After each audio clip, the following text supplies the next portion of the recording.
Same data. Which one feels bigger? They're the exact same numbers. And this is how bar charts trick you. Your brain compares height. It doesn't check the starting point. The numbers didn't change, the bars didn't change, the axis changed the story. And your brain followed the height. Before you compare height, check where the axis begins. If it doesn't start at 0, your perception changes. Rule number 1. Check the axis first. If the axis can change the story, let's actually calculate the difference. Now that we've seen how the axis can change the story, let's calculate the difference properly. First, read both exact values. Not the height, the numbers. Here, we have 95 and 110. Most people glance at the bars and think, wow, that looks like a big jump. But we don't guess, we measure. Second, subtract the smaller value from the larger one. 110 minus 95.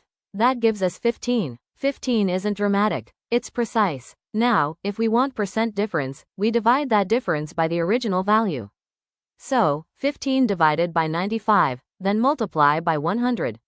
That shows us the real scale of the change. Common mistakes? Subtracting in the wrong order, estimating from the visual gap, or ignoring the units. Always write the exact numbers first, then calculate, because when you calculate, you're no longer guessing, you're thinking. Now let's move beyond comparing two bars and look at totals and averages. First, totals. When you're asked for a total, you simply add all the bar values together. But remember, never add what you see. Add the exact numbers. Here, we have 80, 120, and 100. 80 plus 120 plus 100 gives us 300. That's the real combined value. Next, averages. An average is the total divided by the number of categories. So if the total is 300 and there are 3 bars, 300 divided by 3 gives us 100. Simple in theory, but easy to get wrong in practice. Common traps? Mixing units, thousands versus millions. Forgetting how many categories there actually are. Or estimating instead of calculating. And one rule always holds. Use the numbers above the bars. Never rely on the visual impression. Because charts can suggest a story, but math confirms it.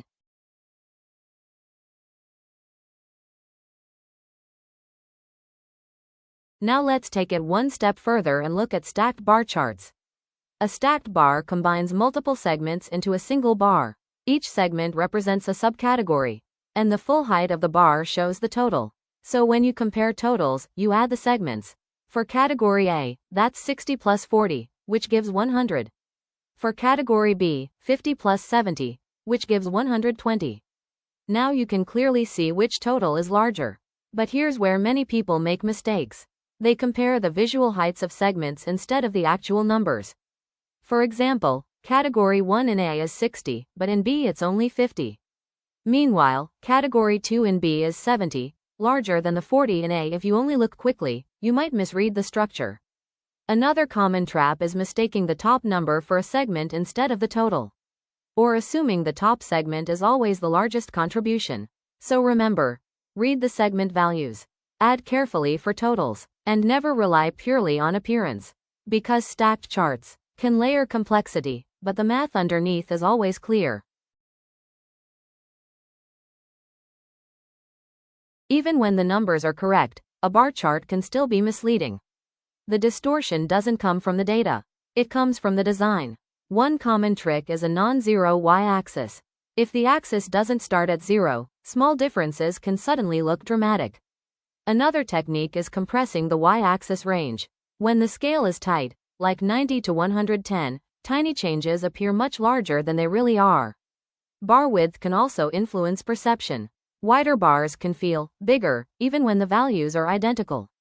Color matters too. Bright or contrasting colors draw attention and subtly shift emphasis. And missing grid lines or labels make it harder to judge values accurately. So what's the rule? Trust the numbers above the bars, not the shape of the bars themselves. Because visual design can guide your eyes, but only numbers tell the truth. Now let's talk about one of the most subtle traps in bar charts, units. A bar labeled 150 might not mean 150. It might mean 150,000. Units often appear only once, usually on the y-axis. And if you miss that small word, your answer can be off by a factor of 1,000 or even more. Another common issue is switching units across graphs. One chart might use thousands. Another might use millions. If you don't slow down and check, you'll compare numbers that aren't actually comparable. Decimals can also be deceptive. 2.5 million is not 2,500. And percentages are different from raw counts. 40% is not the same thing as 40 units.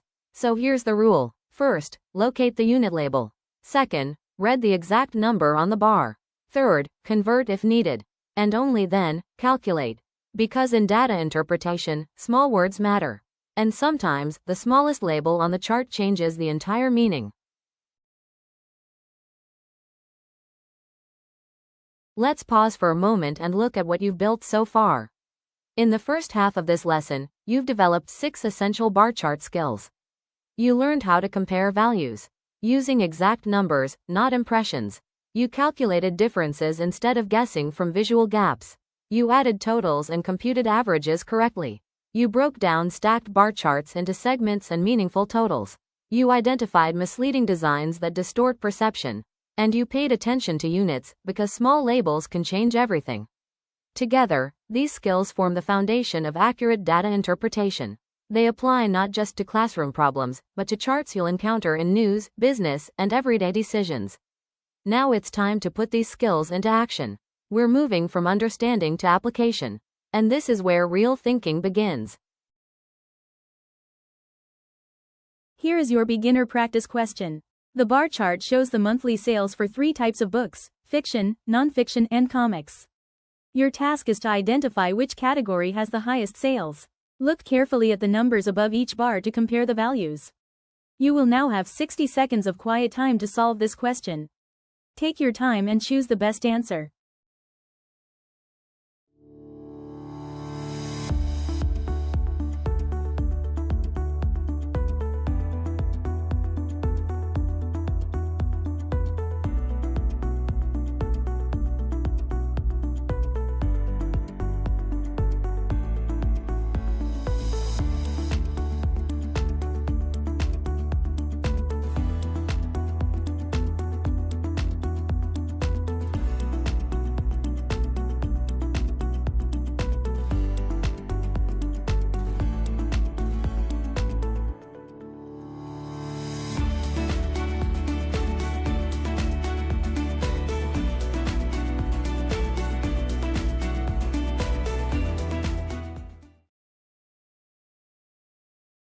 Here's the correct answer: comics. Let's look at the exact numbers. Fiction has 80 units, nonfiction has 70, comics has 100. So which category is highest? Comics. Notice something important. You didn't need to estimate. You didn't rely on visual height. You read the numbers. And that's the habit we're building. Bar charts can feel intuitive. But intuition can be wrong. Precision wins. Always read the labels above the bars. Because small visual differences can distort perception. Numbers don't exaggerate. Design sometimes does. And when you train yourself to trust exact values first, you eliminate most common mistakes before they even happen. That's how clear thinking starts. Now let's move to the next beginner question. This time, we want to compare comics and fiction by finding the percent difference. To solve this question, read the exact values from the chart and compare comics to fiction. Then calculate how much higher comics is using the percent difference formula.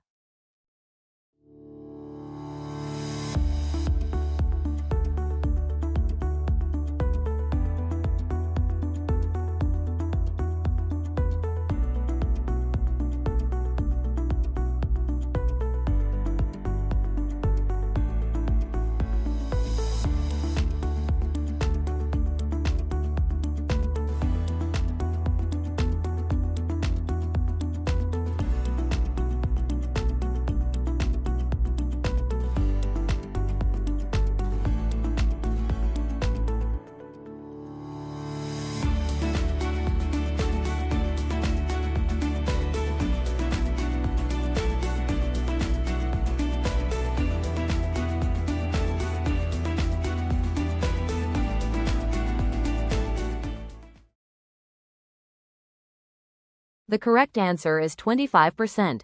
Let's walk through it carefully. Comics has 100 units. Fiction has 80. First, find the difference. 100 minus 80 equals 20. Now ask yourself, 20 relative to what? This is where many people slip. When a question asks how much higher one value is, you compare it to the original value. Here, we're comparing to fiction. So we divide 20 by 80. That gives us 0.25. Convert to percent. Multiply by 100. 25%. Notice something important. The key isn't subtraction. It's choosing the correct reference value. Percent change always depends on what you compare against. And when you slow down and identify that original value first, the rest becomes mechanical. Here is your intermediate practice question. You're looking at a stacked bar chart showing sales for Category A and Category B across 4 quarters. Focus on the green segments and identify which quarter has the highest value for Category B.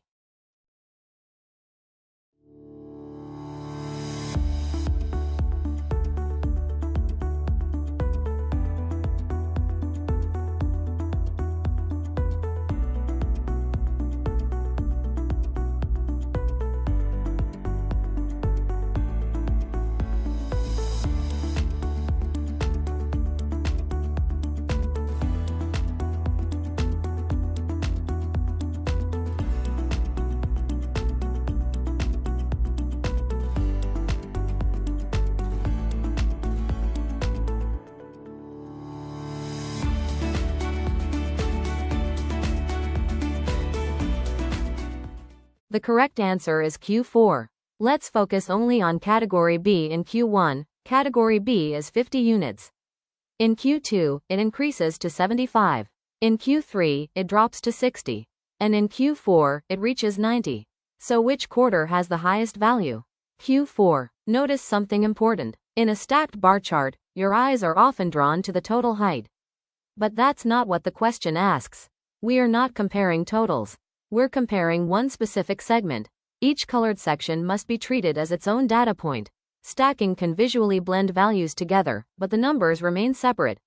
When reading stacked charts, always isolate the segment first, then compare. That small habit prevents big mistakes. This is the advanced practice question. Now look at the stacked bar chart showing quarterly sales for Category A and Category B. Your task is to compare their percent growth between consecutive quarters, and decide where the difference between the two growth rates is the greatest. Here are the options.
The correct answer is Q1 to Q2. Let's compare the percent growth of each category between consecutive quarters. From Q1 to Q2, category A moves from 80 to 70. That's a decline of 12.5%. Category B moves from 50 to 75. That's an increase of 50%. The gap between those growth rates is 62.5%. Now compare the other intervals. From Q2 to Q3, both categories move in opposite directions again, but the difference between their growth rates is smaller. From Q3 to Q4, category B increases strongly, while category I declines slightly, but again, the gap is smaller than in Q1 to Q2. So the largest difference in percent growth occurs from Q1 to Q2. Notice something critical. When comparing percent changes, you must compute each growth rate individually. Visual height changes can be deceptive because percent growth depends on the starting value. And in advanced comparisons, the reference point matters more than the direction. Let's step back and look at what you've built. Today, you strengthened your ability to read bar charts accurately and avoid common traps. You compared values using exact numbers, computed differences and percent changes, and interpreted stacked charts by isolating each segment carefully. You examined misleading designs and understood how scales and units can distort perception, and you worked through advanced growth comparisons where the reference point determines the result. Here's the core principle. Always trust the numbers, not the visual impression. Check the scale, check the units, calculate with intention, because real data reasoning is not about guessing quickly. It's about thinking precisely. And when you build that habit, you're not just solving chart problems, you're strengthening how you think.